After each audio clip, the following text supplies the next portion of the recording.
community is everything. It's your low-hanging fruit. So I have worked in wine for over a decade. I have so many people that I know that run bars, restaurants, hotels. I went to them first. I brought them in. I asked them questions. I cannot tell you how vulnerable and exposed I felt sitting down with people that I've admired and asking them to taste my wine. That was really scary and hard to do, but the response was incredible because at the end of the day, I really believe people want to support each other. People want to support their friends. People want to be helpful. And remembering that really helped me in going out and utilizing my community to get some really amazing placements.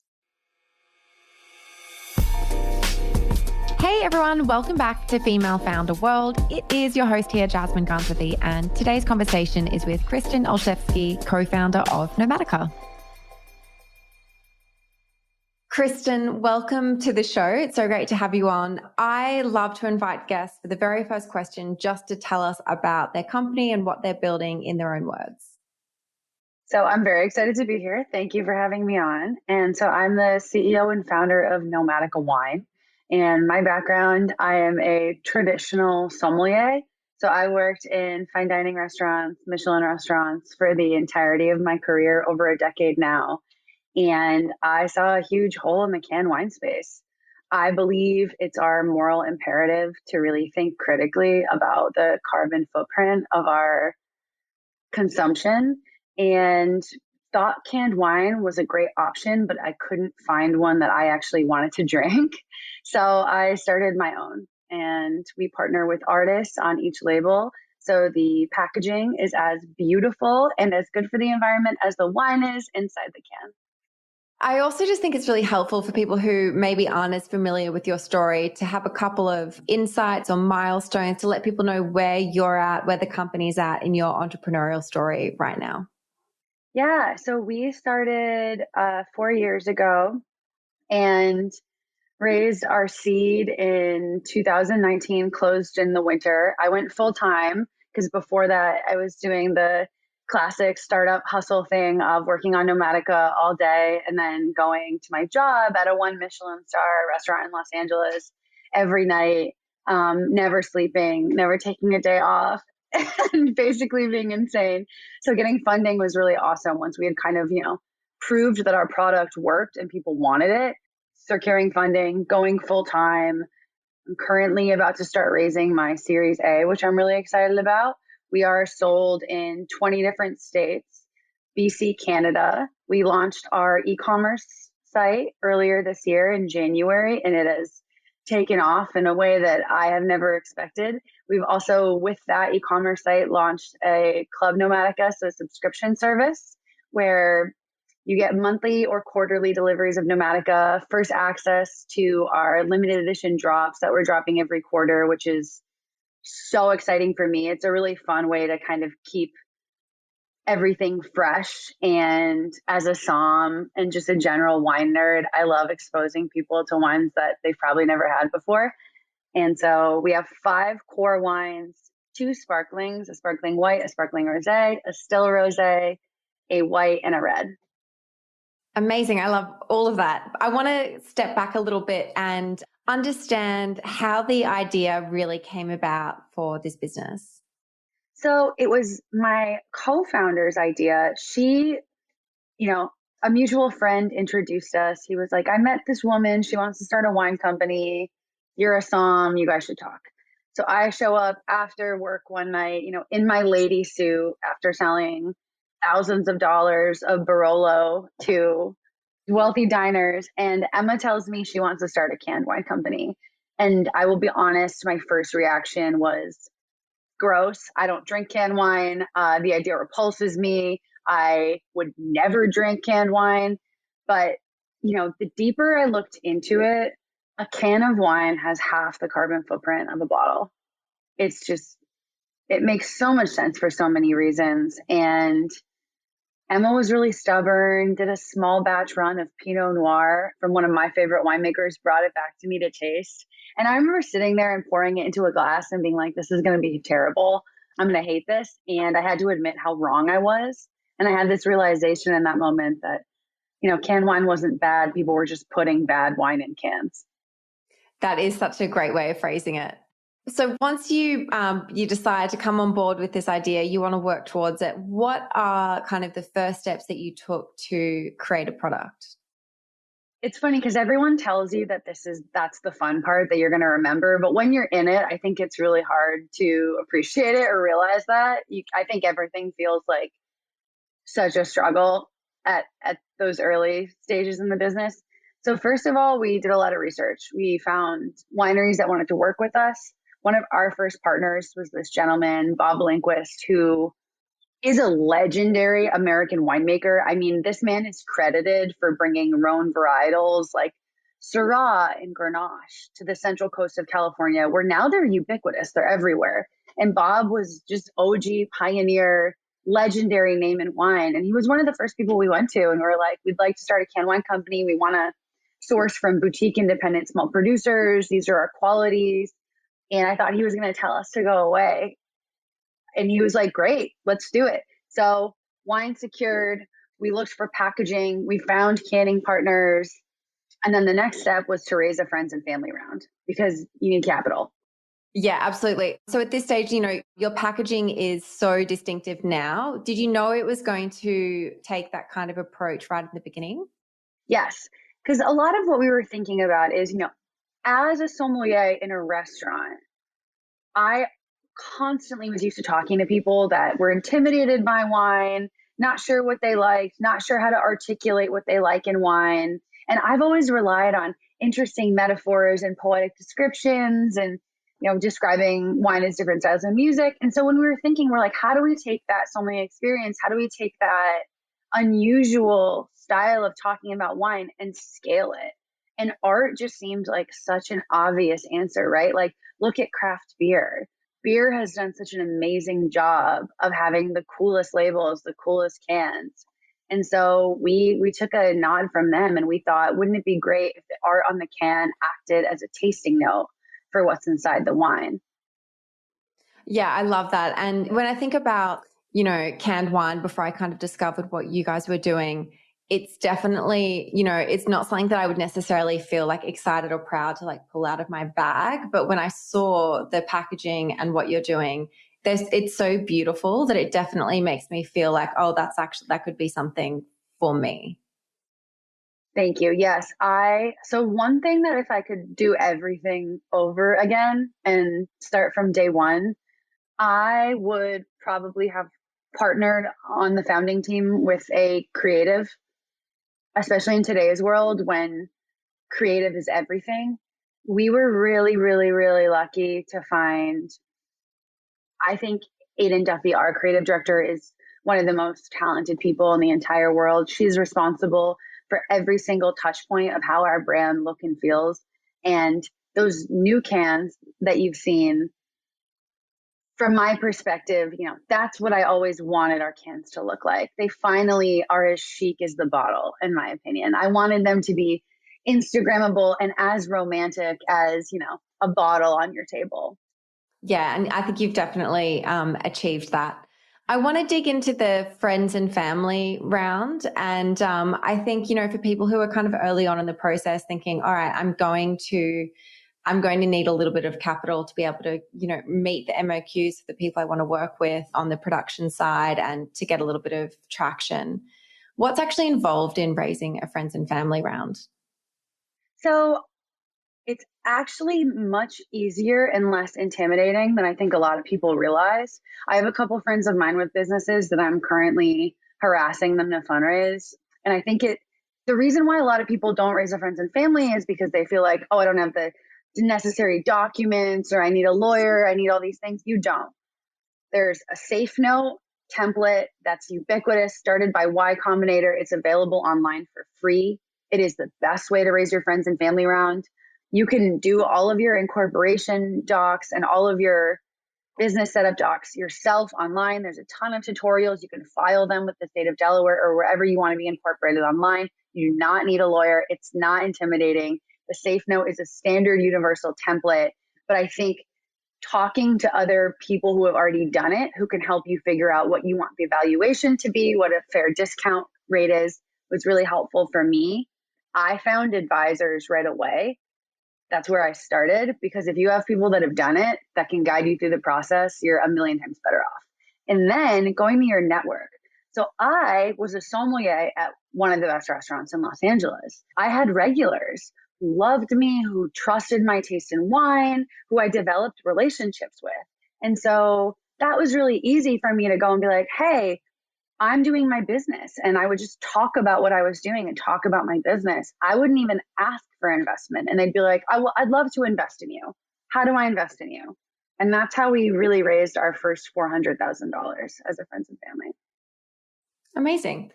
You talked about bringing advisors on board really early. What does that look like? Is that an informal kind of arrangement with people who are just paying it forward and helping you? Or did you have a more structured and formalized advisory board that had equity in the company? How did you kind of structure that in the beginning, and has that changed now? So something I feel really strongly about is not having loose arrangements where it's pay it forward, because those situations can become complex and complicated very quickly, where maybe people feel taken advantage of, or you know what I'm saying. So I have always from day one had very clear advisory shares. So our advisors have equity, they have advisor equity in our company, and that has been amazing and helpful. So that was how that was structured just from day one. What kind of like experience or skills are you looking for in an advisor? Is it someone who has the industry experience, or someone who has scaled like a D2C brand? How are you thinking about who needed to be in that role for you guys? Well, first of all, I think the first thing to look for is chemistry. I think when you have chemistry with somebody, you really respect them. You're not worried about going to them and, looking stupid or not knowing something, or having that relationship, that honesty, that transparency, that chemistry, that's all of it. And then, so our advisors, our first advisor was a gentleman named James Veraldi. He has worked mostly in tech, but co-founded a business that sold to Disney, worked at Snapchat, worked at ByteDance, which is the parent company of TikTok. And now he started his own mental health app that he's working on. And so he brought a lot of experience with just general, this is how you start and scale a business. This is how you think about growth. This is how you talk to investors. This is what people want to see. And then a couple of our other investors, we got this incredible gentleman named John Potter, who just has a lot of experience in Bev Alc specifically. So CMO of Diageo, has worked for Moet Hennessy for years, a lot of industry specific experience, and has a lot of relationships with distributors, with accounts. That was really helpful. And then a marketing person, Nick Ingate, who's this incredible, charming Australian man who started his own marketing company and has a vast array across. He's done stuff for Target, for Equinox, for fashion brands. So having all of these different types of brains and different levels of experience was really helpful early on, because I go to James for a question about my deck or my equity. I go to John for a question on, hey, are these distribution terms good? Is a 5-year contract good? Is this industry standard? And Nick was great, because Nick was my creative thinker, hey, this is how we're thinking about marketing our product. What do you think? What are we missing here? Who should we be partnering with? Who should we be launching with? How should we be talking to people? So, yeah.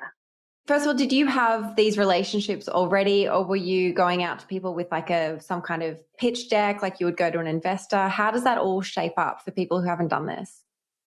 So it was a lot of talking about my product to literally anyone that would listen. And I think there's a way to do it. I think sometimes people are afraid to talk about what they're working on because they don't want to seem self-promoting, or they're afraid that it's not going to work out, right? I think there's a lot of kind of imposter syndrome about starting your own business. I definitely had it in the beginning days. It's something that I feel like I finally kind of worked through in year 3. But John Potter was somebody, 2 people away connected me to him. Somebody was like, oh, you need to talk to this woman who works at Moet Hennessy. And she was like, I have the perfect person for you to talk to. He loves mentoring young founders. And I never have led with, hey, will you be an advisor? Working meeting, one or two working meetings, again, going back to, is there chemistry there? Do I feel comfortable with this person? Do I feel like this person will give advice and provide value about what I specifically need? Amazing.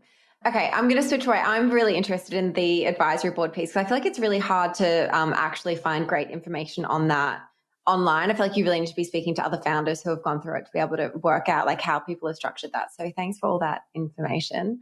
But I wanted to move forward now to when you actually launched the brand for the first time, and what were some of the things that you did really early on that helped you build traction? This is such a cliche, and you probably hear it all the time on your podcast. I know I've heard it on your podcast and I've listened to it before, but community is everything. It's your low hanging fruit. So I have worked in wine for over a decade. I have so many people that I know that run bars, restaurants, hotels. I went to them first. I brought them in. I asked them questions. I cannot tell you how vulnerable and exposed I felt sitting down with people that I've admired and asking them to taste my wine. That was really scary and hard to do, but the response was incredible because at the end of the day, I really believe people want to support each other. People want to support their friends. People want to be helpful. And remembering that really helped me in going out and utilizing my community to get some really amazing placements. Like one of our first accounts was the Nomad Hotel in Los Angeles. And my very close friend, who I deeply admire because he's an incredibly accomplished wine director and sommelier, Ryan Bailey, I was scared to sit down with him. I was like, okay, he knows so much about wine. What is he going to think about my wine? Is he going to think this is dumb? And he was thrilled with it, understood what we were doing right away, brought us into the rooftop and the mini bar. And then having an account like that, then I could go out and sell to an account where I didn't know, but I could name drop the fact that we're at the Nomad, the hotel in Los Angeles everybody's obsessed with and is so, there's just such a quality marker by being there. It's such an incredible marquee account that I was able to leverage that and then build our account base. I think you're right in that people do want to help. And I think that, you know, not speaking about what you're working on, you're doing yourself such a disservice by not actually just going out there and putting yourself in these spaces where the opportunities can come to you. I think it's a real like missed opportunity that so many people don't actually present for themselves because of this imposter syndrome. So how did you overcome that? Was it based on, you know, after a certain amount of time, you were getting traction, so you had like external feedback that made you feel more confident, or was it more of an internal process to overcome that? It was 100% internal. It was, well, and one of my advisors who, again, going back to that comfort, that closeness, that vulnerability, that honesty, he gave me some very honest feedback that he felt like my imposter syndrome was getting in my way. And I had to really look at myself because I had asked for some feedback on a pitch deck that I was doing, and he told me I wasn't confident enough. And he said that I apologized for myself too much. I attributed too many things to luck when they weren't luck. They were hard work. They were intentional. I put effort in to make those things happen. They were not luck. And especially talking to other female founders who struggle with that, because I think it's a thing across founders, but I think women struggle with it ubiquitously, to be quite honest. I don't really know a female founder who hasn't struggled with imposter syndrome. And finding these women that I admire so deeply, whose businesses I, am jealous of when I look at their scale, their growth, and I'm like, you're struggling with imposter syndrome? Why? You're incredible. And really internalizing the fact that I had to recognize that power in myself. And also something that I've started doing, which is really great, is when I hit goals, I have a list, I have a journal, I write down, all my goals that I want to achieve. When I hit those goals, I really try to celebrate that. Like whether it's with champagne or, sometimes I'll like take a half day or going out for a nice dinner or celebrating with my partner. Like marking occasions and taking moments to feel proud of yourself and have joy for what you've accomplished is so important. And I think in today's world, when we're like, scale, grow, nothing's ever good enough. Like, look at what everyone else is doing. Look at this Instagram. This person's perfect. Their business is perfect. Their life is perfect. It's so hard to slow down and really be proud of yourself. What's your like average day? I know this is a question everyone laughs when I ask it in these interviews, but like what does an average day look like for you? Like what kind of things are you doing in the business on a day-to-day basis to kind of move it forward every single day? So something that matters a lot to me, and I'm an advisor for a couple of small companies, and I talk about mental health a lot. I think as a founder, founders have terrible mental health. We work all the time, we're stressed out, we're married to the success of our business. At least a lot of founders I know, and myself included, my identity is so tied up in the success of my business. When I have a great month, I am flying high. When I have a rough month, I am so low. And so something that I've done is I have really specific hours that I'm working, and I have really specific hours where I'm on my cell phone. So I put my cell phone away at 8. I try to be in bed. If I don't have a work dinner, I try to be in bed at 9:30. I wake up really early. I don't look at my phone. I go work out. I swim.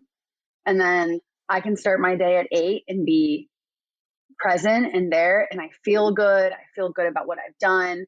And I try not to get stuck in my inbox. So I'll spend an hour or two responding to emails, and then I schedule out my day. So for BevAlc, I have a lot of meetings with accounts.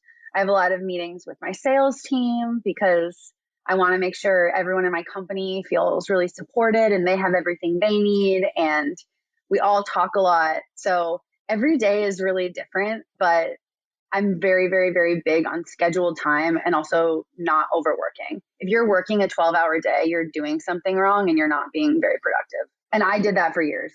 Yeah. I mean, I feel like there are some of those days where it feels like there's no way to switch off and that 12 hours feels like it's got to be the minimum, but you do that a couple of days in a row and it's just not like, that's not a sustainable way to live your life. So yeah, I think those boundaries are really important. What does your team look like now? Like who's working on growing this? So I could not be more excited or stoked on my team. I feel like I am nothing without my team, right? So my COO, and I've made her a partner in the business. Her name's Tara Hannaford. She was the former vice president of sales at Casamigos. She has over 15 years of experience in BevAlc. She is a genius. She contributes a lot to growth, strategy, operations. We have Aiden Duffy, my creative director. We have a sales team. So someone based in Texas, someone based in Southern California, and then we have a production team. So 2 winemakers that handle all of our winemaking, dry goods, our canning, our compliance. Oh, and then of course I have a compliance lawyer. We have a PR agency and we have a digital marketing agency as well. Amazing. I wanted to ask you some questions about the e-com business. I know you said that you launched e-com in January. Is that right? Yes. Awesome. So, how are you thinking about driving sales to the e-commerce business? This is obviously like a newer thing that you're exploring. What's working for you? What have you tried that didn't work? Like what lessons can you share? I wish that I had started working on e-commerce this day one. We really put it on the back burner. We really focused on building our wholesale business. So bars, restaurants, retail. And in retrospect, that was a huge error. That was a misstep of mine.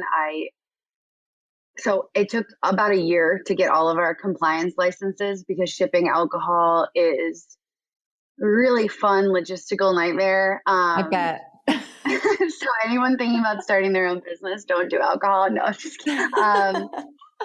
But so that was really tough. And by that time, though, we had a lot of people on our mailing list. We had been developing and gathering emails for years. So when we launched e-commerce, we had a captive audience already, which was pretty incredible. And then what else we're trying to do? I think the hardest thing for me has been distilling all of the amazing value propositions about my product into tangible, quick, snappy sound bites, right? Because I'm used to, as a sommelier, being able to talk to somebody for like 5 minutes straight about why this wine is so special. And online digital marketing, you can't do that. You need to get their attention the second. You got a fraction of a second. Exactly. So really working with people that are a lot better at it than I am has been so helpful. We have a ton of advisors and investors in the advertising and marketing space. I would say about 75% of my investors work in advertising, which I don't know how that happened, but it did. So I leaned on them so hard. I would book meetings with my investors. I would say, what do you think about these ads? What am I missing? What am I doing better? Like, what do you think about this email campaign I'm thinking about running? Meeting, and asking for help constantly was what I did. Amazing. And the last question that I throw to everyone on the show is to suggest a resource. So that could be a book, podcast, someone you follow that's really helped you kind of build your company to where you are today. So this is something, it didn't help me necessarily, but it's a new app. And I think this is the coolest thing in the entire world. It's called Upstream. And it's really incredible. It connects, founders, young startup founders to 5-year or second-time founders to VCs. People hold office hours on there, so you can go in and just ask people questions. There are pitch nights. You can listen to other founders pitch, listen to VCs ask questions. I think just doing that, like I just found out about this app. I'm going to be on a pitch night in about a month. And I was like, man, I wish that was around when I was starting. It's so cool. Awesome. Yeah, I haven't heard of that before. That's such a clever idea. And it's definitely, everyone that I speak to, they want the way that they want to respond to that question is generally like network. And it's asking people who have been here before to give advice that's really specific, but not everyone obviously has that network. So like an app like Upstream sounds like such a good way to kind of cut through that. But thank you so much for coming on the show. Thank you for all of your time and congrats on all of the success of the business so far. Thank you, Jasmine. Hey everyone, I just wanted to jump back on and say, first of all, thanks for tuning in. I really hope everyone's enjoying the season so far. We're going to continue doing daily episodes. We are sticking to, under half an hour, short and sharp conversations, really trying to get to the good stuff, the really tangible insights from founders. And I really hope you're all enjoying this approach. If you're not subscribed, just hit the follow button on Apple Podcasts and that'll make sure that you don't miss any episodes. Chat to you tomorrow.